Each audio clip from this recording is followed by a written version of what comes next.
You're back live with the Senior Bodyguard here on the Senior Bodyguard Radio Network. So glad to have you with us today. And of course, we're respecting our seniors out there today. We're loving our seniors, most importantly, but we're also educating our seniors and protecting our seniors about those scumbag scam artists out there. But let's get to some, I like to call it some fun stuff. It's not only fun, though, it's needed. It is absolutely needed because oftentimes in relationships, things may get stale. Maybe you're single and you don't know how to get back out there and do the dating thing. Maybe you don't even know how to flirt. And on the phone, we have April Davis from Cupid's Cronies. April, welcome to the Senior Bodyguard Radio Show. Well, thank you for having me. Good morning. This is very exciting because this is a topic that I don't think we've ever covered here on the Senior Bodyguard Radio Show. So we're breaking new grounds today. So how did you get involved with doing what you do? Well, I've always just matched people in the past, whether it be for relationships and romantic or business relationships or even friendships. I've always just had a knack for when I meet people and say, well, you should meet so-and-so. And I would introduce the two of them. And it just seemed like, I was good at it. So I decided I should make this into a business. And here we are today. I'm a matchmaker now and have been for the last, going on 6 years now. Okay, so you've been doing this for 6 years, and have you made lots and lots of matches for happy people? Lots of matches, a couple new engagements over this holiday season, and so that's definitely exciting, and a couple of marriages, too. Wow, that's pretty cool, huh? Because, especially when we're talking seniors, there are so many seniors out there who may have lost their spouse to an illness or maybe even a divorce, and their family may have moved away or they live in the same town, but they're very busy and then they just don't think about visiting mom or dad. They might have had friends die or move to another place, and they're really lonely. They're suffering from the number one killer of seniors is depression. And we talk about that on the show all the time. So this could be a way for seniors to get back out there and at least make some new friends, if not more. Is that correct? Exactly. What we do is we will get to know our clients really well and understand who they are and who they're looking for. And we have a database of singles that we can choose from to introduce people from. So anyone can go to our website and they can join for free to be considered as a match to one of our clients. And, we're always meeting new people. We go to a lot of networking events and just different things in order to meet people in person and get to know them and decide who they would be a good match for and vice versa. And then introduce them, set them up on a date. Okay. So if I'm a 75-year-old woman and I'm a little skeptical and I'm not sure, I'm nervous, I don't know that I want to go through with this whole thing, what can you do to calm my fears?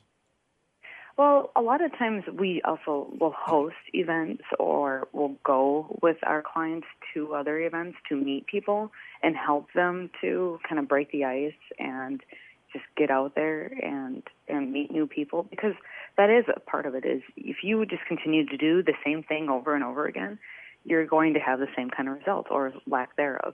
And what we try to do is get people to kind of break out of their bubble and try something different and see, in order to achieve the kind of results that they want, and see who they can meet out there. Yeah, I would think something that would be pretty cool from your view is to see someone who's a little nervous and a little unsure, and then they join Cupid's Cronies, and that's what the business is called, correct? Cupid's Cronies? Exactly, yeah. Yeah. So they join Cupid's Cronies, and they speak to you, and they're a little apprehensive, but then when they're out there meeting people and at these networking events, and then when they're leaving, they got this big smile on their face, and they probably can't wait to come back again. Is that right? Yes, exactly. But it's not just going to the event. We actually will work with them, too, and kind of coach them on what to do, what to wear, what to say, how to act, and just kind of give them that insight on the psychology around it and of attraction and conversation techniques and just different things like that. because I'm a believer and that people will continue to learn all throughout their life, and there's a lot to learn and know about attraction and connection and just conversation skills in general. They truly are a skill set, and everyone's different on where they're coming from. And so we'll work with people to help them to put their best foot forward and not only meet people but also attract and connect with them, truly connect with them. Yeah, you either have it or you don't have it, and those who don't have it have to learn it. So it is a set of skills. Mm-hmm. You're right, and and a lot of people you can also call it mojo if you want. But is it a different set of skills for men and women? So when you're teaching men the things to say to women, are you teaching women different things to say to the men, or is it all the same that you're teaching? Well, I think the basis is a lot of the same, but how you go about it and what's appropriate for which gender is going to differ between the two. And, I think you're right that there are some people that do have it, but even those people, they probably learned it somewhere down the road. And they probably were in some kind of profession or just maybe their family was more outgoing or extroverted or whatnot that enabled them to learn those kind of conversation skills. Or maybe they had a good role model to be able to watch and learn from. I know I attribute my conversation techniques or skills to the fact that I used to be a waitress in a small town cafe when I was growing up. Uh-huh. And all the people, a lot of old timers would come in there and we would chat it up, and I would, just learn to talk to them about anything and everything. And because you had to, that was part of your job, and then it became more natural. You could easily chit chat with anyone and everyone that would come through the door. Where were you born at? A small town in northern Minnesota. Oh, Minnesota. Yeah. Uh-huh. I heard the Minnesota accent there. See, Fargo.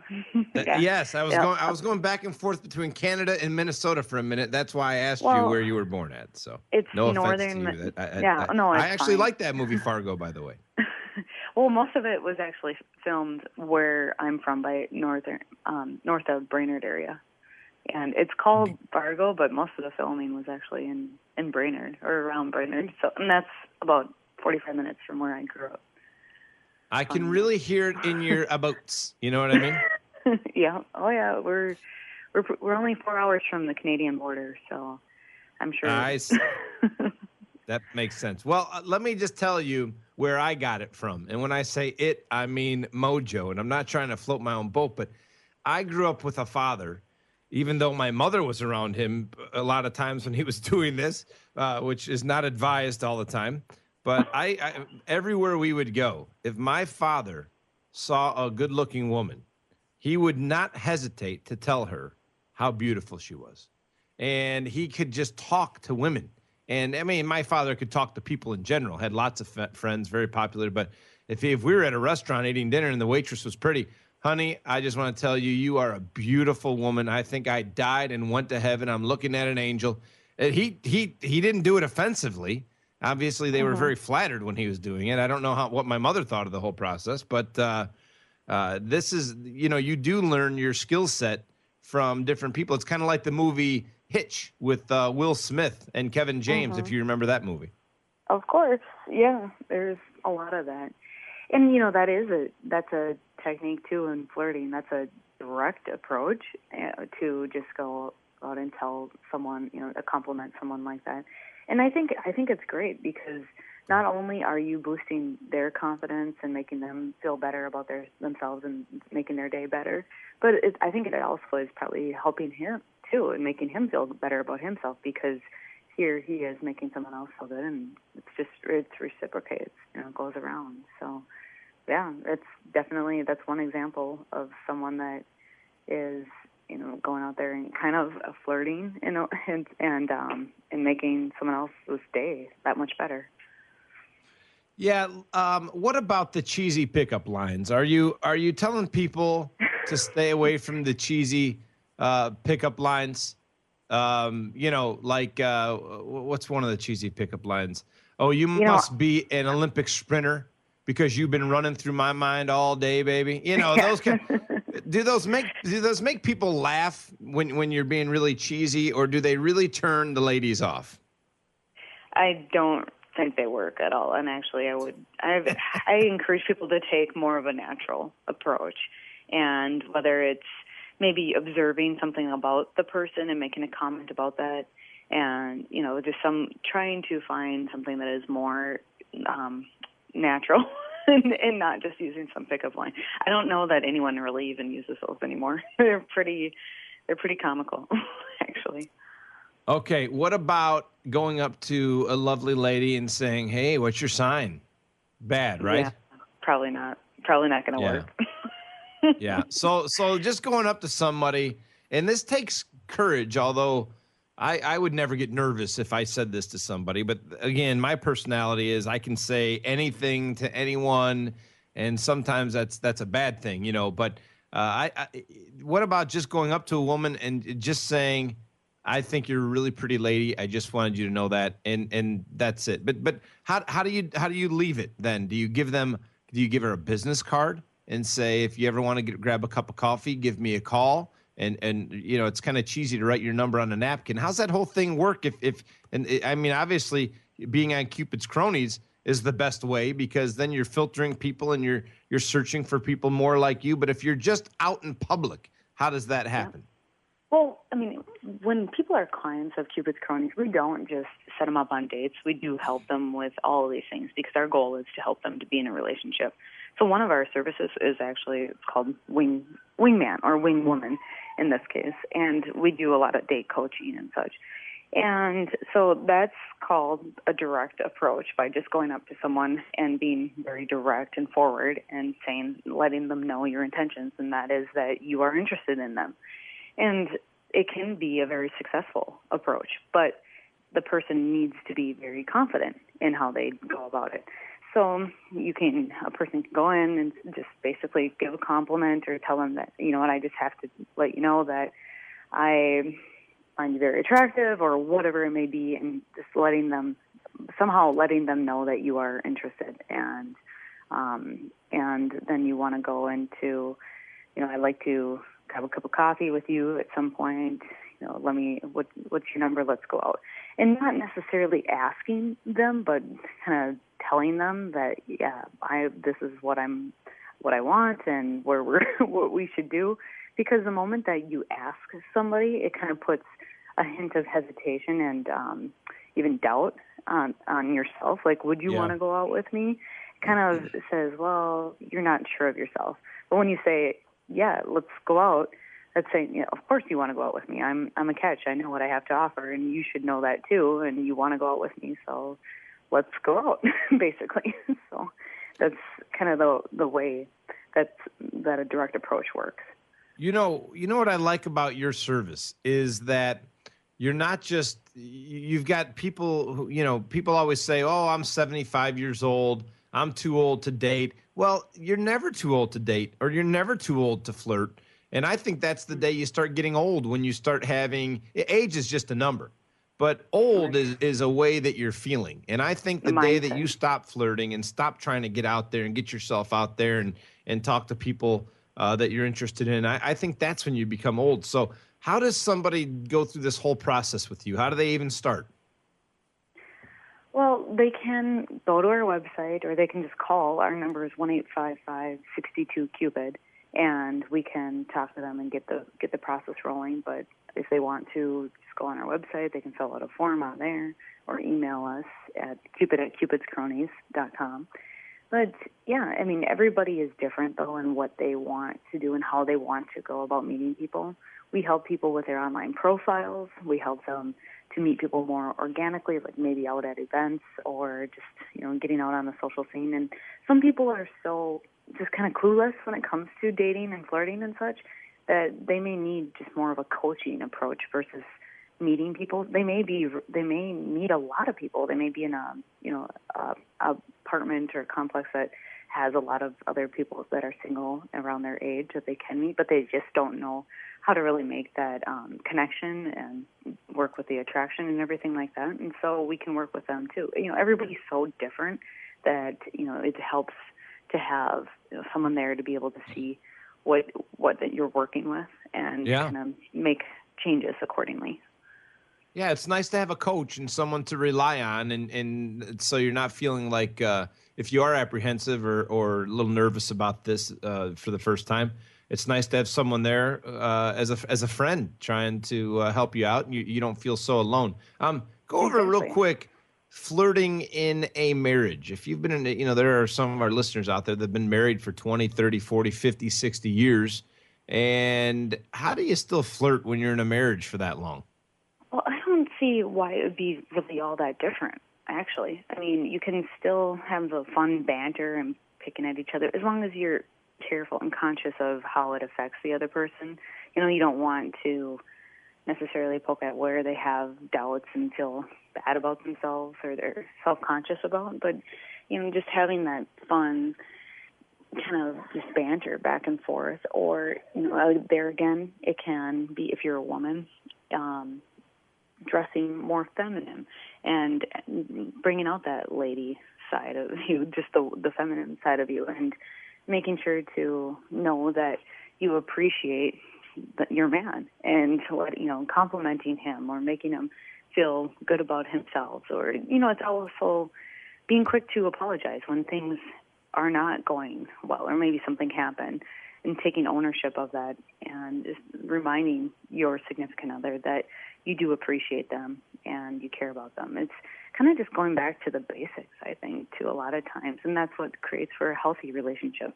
I'm actually married to a divorce attorney, of all things, and so I have a different perspective on relationships and dating in general. And, he says that the number one thing that comes across his desk when he sees when people are getting divorced is not necessarily one big thing, like maybe cheating or whatnot. It can be, but it's a lot of the little things that just kind of build up over time and then are not addressed and not taken care of.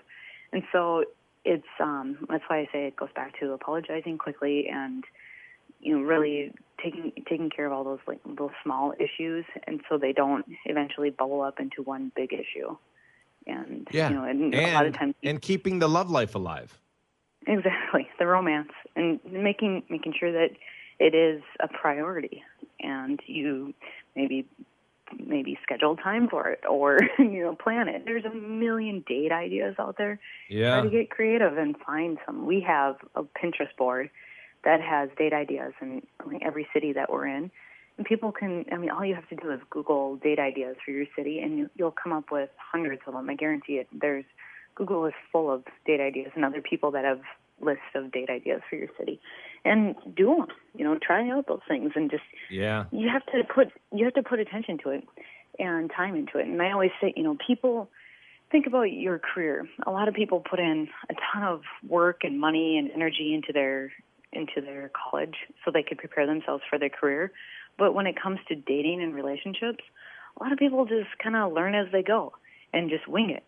And I think that relationships are one of the most important things and what you should invest the most time into and energy into. That is amazing advice. April, we really appreciate you being on the show today. Give us your contact information one more time if our listeners, when our listeners want to sign up for Cupid's Cronies. They can just go to cupidsmatchmakers.com or call us at 1-855-62-CUPID. April, we appreciate you being on the phone with us today and giving us a long interview. It was a lot of great information, and we appreciate your time. God bless you, and thanks for doing what you do to make people happy out there.